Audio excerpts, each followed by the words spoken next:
Hello friends, welcome back to our channel think talks by యువ. మీరు కనుక నా ఛానల్ని మొదటిసారి చూస్తున్నట్లయితే ఖచ్చితంగా సబ్స్క్రైబ్ చేసుకోండి ఫ్రెండ్స్. అలాగే నోటిఫికేషన్ బెల్ని ఆల్లో సెట్ చేసి పెట్టుకోండి. ఏమాత్రం ఆలస్యం చేయకుండా వీడియోలోకి వెళ్ళిపోదాం. ఫ్రెండ్స్, సుప్రీంకోర్టు అనేది ఈ వక్ఫ్ అమెండ్మెంట్ బిల్పై ఈ 3 రోజులు అంటే మే 20, 21, 22 ఈ 3 రోజులు చర్చ జరిపిందన్నమాట. అయితే మే 20వ తారీఖు ఏం జరిగిందంటే, మే 20వ తారీఖు సుప్రీంకోర్టు ఈ పిటిషన్ను చేపట్టే ముందే ఈ వక్ఫ్ అమెండ్మెంట్ బిల్కి వ్యతిరేకంగా వేసిన వారు తరపున ఉండేటటువంటి న్యాయవాదులు కావచ్చు, వీళ్ళందరికీ క్లియర్గా ఒక విషయం చెప్పిందన్నమాట. ఏమని చెప్పిందంటే, మీరు ఒకటి గుర్తుపెట్టుకోండి, ఈ బిల్ అనేది అప్పటికప్పుడు ఎవరిని కన్సల్ట్ అవ్వకుండా రాత్రికి రాత్రి పెట్టిన బిల్లు కాదు.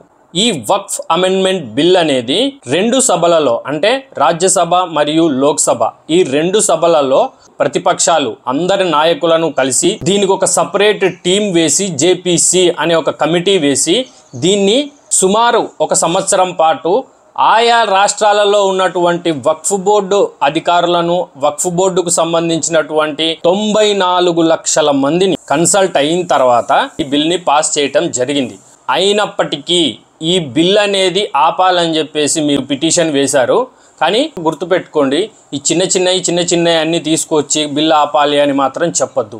ఈ వక్ఫ్ అమెండ్మెంట్ బిల్ అనేది ఆపాలి అంటే, దీనికి స్టే విధించాలి అంటే ఖచ్చితంగా ఒక బలమైన కారణం అనేది మీరు చూపించండి అని చెప్పేసి సుప్రీంకోర్టు 20వ తారీఖు ఈ వక్ఫ్ అమెండ్మెంట్ బిల్కి వ్యతిరేకంగా పిటిషన్ వేసినటువంటి వాటి తరపున ఉన్నటువంటి న్యాయవాదులకు కపిల్ సిబ్బల్ వాళ్లకు చెప్పిందన్నమాట.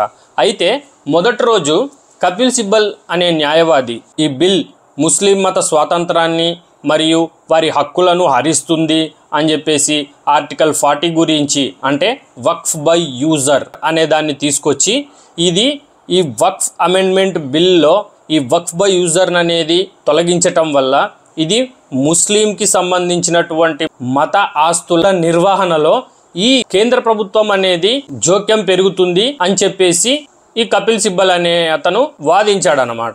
అయితే సుప్రీంకోర్టు కపిల్ సిబ్బల్ గారికి నువ్వేం చెప్తావో చెప్పు, ఈ 2 గంటలు మీరు చెప్పే విషయాలు మొత్తం ఇక్కడ రికార్డ్ అవుతాయి, ఈ వక్ఫ్ అమెండ్మెంట్ బిల్లును ఎందుకు ఆపాలనుకుంటున్నారు అని చెప్పేసి మీకు ఈ 2 గంటలు ఛాన్స్ ఇస్తున్నా, మీరు ఈ 2 గంటలు ఏం చెప్తారో చెప్పండి అని చెప్పేసి రికార్డ్ చేయడం జరిగిందనమాట.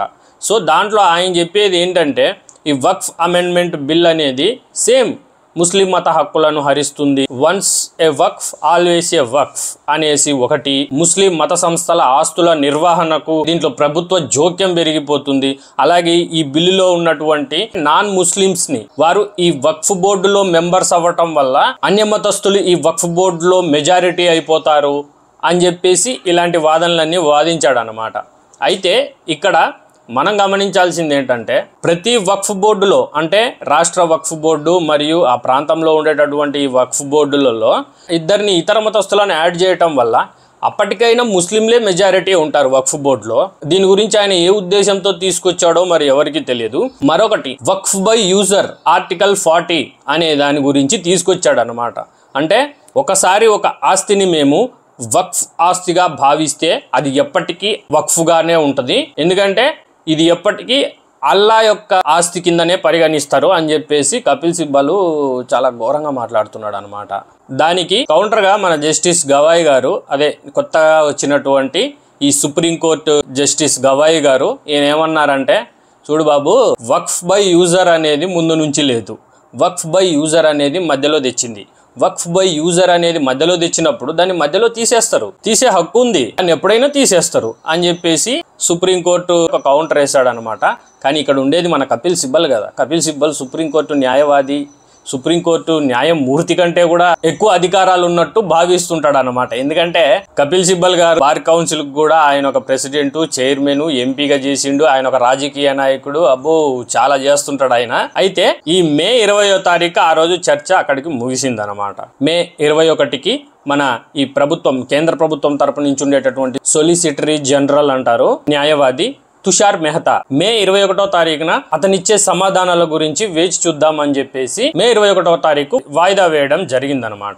అయితే మే 21వ తారీఖు కేంద్ర ప్రభుత్వం తరపు నుంచి వాదిస్తున్నటువంటి తుషార్ మెహతా గారు ఆయన ఏమేం వాదించాడంటే, ఈ వక్ఫ్ అనేది ఇస్లాం భావన అయినప్పటికీ ఇది ఇస్లాంలో కీలకమైన అంశం ఏం కాదు. అలాగే ఈ భారతదేశంలో 140 కోట్ల మంది జనాభాకు సంబంధించినటువంటి వారి ఆస్తులను సంరక్షించే బాధ్యత కేంద్ర ప్రభుత్వానికి ఉంది. ఏదో ఒక రకంగా ప్రజల ఆస్తులను పక్కదోవ పట్టించే ప్రయత్నం చేస్తుంటే కేంద్ర ప్రభుత్వం అనేది చూస్తూ ఊరుకోదు అని చెప్పాడు అన్నమాట. ఈ మాట అయినా ఎందుకు అన్నాడంటే, ఇప్పుడు ఫర్ ఎగ్జాంపుల్ ట్రైబల్ ల్యాండ్స్ ఉంటాయండి, మీరు గమనించండి. ఎస్టీ షెడ్యూల్ ట్రైబల్కి సంబంధించినటువంటి వారి ఆస్తులను, అంటే వారికి సంబంధించినటువంటి భూములను ఒక ట్రైబల్ ల్యాండ్గా గుర్తించిన దగ్గర బయటి వాళ్ళు, అంటే ఇతర సిటీ వాళ్ళు, ఇతర వాళ్ళు ఎవరు వచ్చి అక్కడ కొనుక్కునేదానికి, ఆ ఆస్తులను కొనుక్కోవడానికి కానీ లేకపోతే ఆ ఆస్తులను ఆక్రమించడానికి ఎటువంటి అధికారాలు లేవు, చట్టాలు లేవు అన్నమాట. ఈ తుషార్ మెహతా గారు పర్టికులర్లీ చెప్పాడనమాట.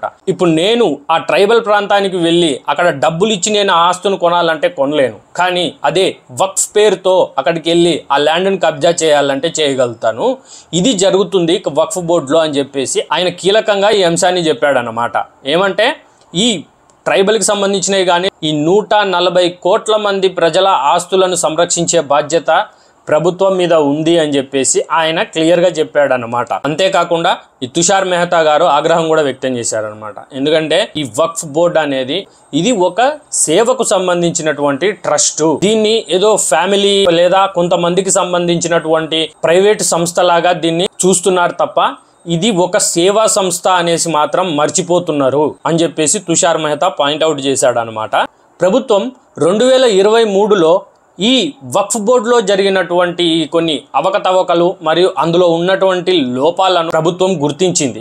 దానికోసమే ఈ వక్ఫ్ సవరణ చట్టం తేవాల్సి వచ్చింది అని చెప్పేసి ఆయన సుప్రీంకోర్టుకు విన్నవించుకున్నాడు అనమాట. తర్వాత ఆయన ఏమన్నాడంటే, ఈ వక్ఫ్ అమెండ్మెంట్ బిల్ 2025 ఈ చట్టానికి ఎవరైతే వ్యతిరేకంగా పిటిషన్ వేశారో వీళ్ళు మొత్తం ముస్లిం సమాజానికి, అంటే భారతదేశంలో ఉన్నటువంటి మొత్తం ముస్లిం సమాజానికి ప్రాతినిధ్యం వహించరు అని ఆయన స్పష్టం చేశాడనమాట.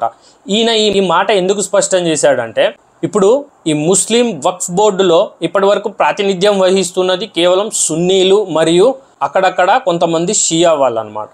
అయితే ఈ భారతదేశ ముస్లింలు కేవలం సున్నీలు మరియు షియాలే ఉన్నారా? పస్మందా ఉన్నారు, బోరా అనే కమ్యూనిటీ ఉన్నారు. వీళ్ళంతా వెనకబడినటువంటి ముస్లింలు అనమాట. సో ఈ తుషార్ మెహతా గారు అదే పాయింట్అవుట్ చేశాడు అనమాట. అండ్ చివరిలో ఆయన ఏమన్నాడంటే, ఈ వక్ఫ్ అమెండ్మెంట్ బిల్ పై నిషేధం విధించాల్సిన అవసరం లేదు. ఎందుకంటే కేంద్ర ప్రభుత్వం అనేది ఆలోచనాత్మకంగా చాలా పరిశీలించి మరియు గ్రౌండ్ లెవెల్లో 95 లక్షల మంది వక్ఫ్కు సంబంధించినటువంటి అధికారులను వాళ్ళందరినీ సమీక్షించి మరి ఈ బిల్లును రూపొందించడం జరిగింది. దీని మీద స్టే విధించడం అనవసరం అని చెప్పేసి ఆయన క్లియర్గా చెప్పాడనమాట.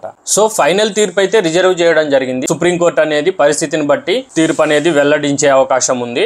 సో ఒక రకంగా చెప్పాలంటే ఈ వక్ఫ్ అమెండ్మెంట్ బిల్ పై సుప్రీంకోర్టు స్టే విధించే ప్రసక్తే లేదు ఫ్రెండ్స్. ఎందుకంటే 20వ తారీఖు సుప్రీంకోర్టు క్లియర్గా చెప్పింది, ఏదైనా సరే ఒక బిల్ అనేది లోక్సభ మరియు రాజ్యసభలో రాజ్యాంగబద్ధంగా బిల్లు పాస్ అయ్యి చట్టబద్ధంగా అయినప్పుడు అది రాజ్యాంగబద్ధం కాదు అని మీరు నిరూపించగలిగితేనే దాన్ని స్టే విధించడం జరుగుతుంది అనేసి క్లియర్గా చెప్పింది అనమాట. అంటే ఈ వక్ఫ్ అమెండ్మెంట్ బిల్ అనేది రాజ్యాంగబద్ధం కాదు అని నిరూపించాలన్నమాట ఈ కపిల్ సిబ్బల్ మరియు ఈ బిల్లుకు ఎవరైతే వ్యతిరేకంగా పిటిషన్ వేశారో వారన్నమాట. అయితే నా అనాలిసిస్ ప్రకారం, నా అంచనా ప్రకారము రాబోయే తీర్పు అనేది కేంద్ర ప్రభుత్వానికి అనుకూలంగానే ఉంటుంది అని నేను అనుకుంటున్నాను. ఎందుకంటే ఇక్కడ అసలు ఈ పిటిషన్ ని, ఈ వ్యతిరేకంగా వేసినటువంటి ఈ పిటిషన్ ని తీసుకోవడమే ఫస్ట్ పెద్ద ఎంటర్టైన్. ఎందుకంటే రాజ్యాంగబద్ధంగా 2 సభలలో, లోక్సభ, రాజ్యసభ మరియు జేపీసీ అనే ఒక కమిటీ, జాయింట్ పార్లమెంటరీ కమిటీ తరపు నుంచి ఇంత ఎఫర్ట్ పెట్టి 95 లక్షల మంది వక్ఫ్కు సంబంధించిన వారిని కన్సల్ట్ అయ్యి ఇంత శ్రమ తీసుకొని ఒక బిల్లును పాస్ చేసినప్పుడు దానికి ఆటోమేటిక్గా రాజ్యాంగబద్ధత అనేది వస్తుంది. అలాంటి దాన్ని సుప్రీంకోర్టు అనేది దానికి వ్యతిరేకంగా వచ్చినటువంటి పిటిషన్ను తీసుకొని దీన్ని ఎంటర్టైన్మెంట్ చేయడం కిందనే ఆలోచిస్తారు ఎవరైనా. నేనైతే నా అనాలిసిస్ ప్రకారము ఈ వక్ఫ్ అమెండ్మెంట్ బిల్ పై సుప్రీంకోర్టు అనేది కేంద్ర ప్రభుత్వానికి అనుకూలంగానే తీర్పు ఉంటుంది అని చెప్పేసి నాకు అనిపిస్తుంది. సో ఇది ఫ్రెండ్స్ ఈరోజు నా విశ్లేషణ. మీ అందరికీ నచ్చి ఉంటే ఈ వీడియోని లైక్ చేయండి, అలాగే షేర్ చేయండి, అలాగే నా ఛానల్ని సబ్స్క్రైబ్ చేసుకోండి. ఒక మంచి వీడియోతో మళ్ళీ కలుద్దాం.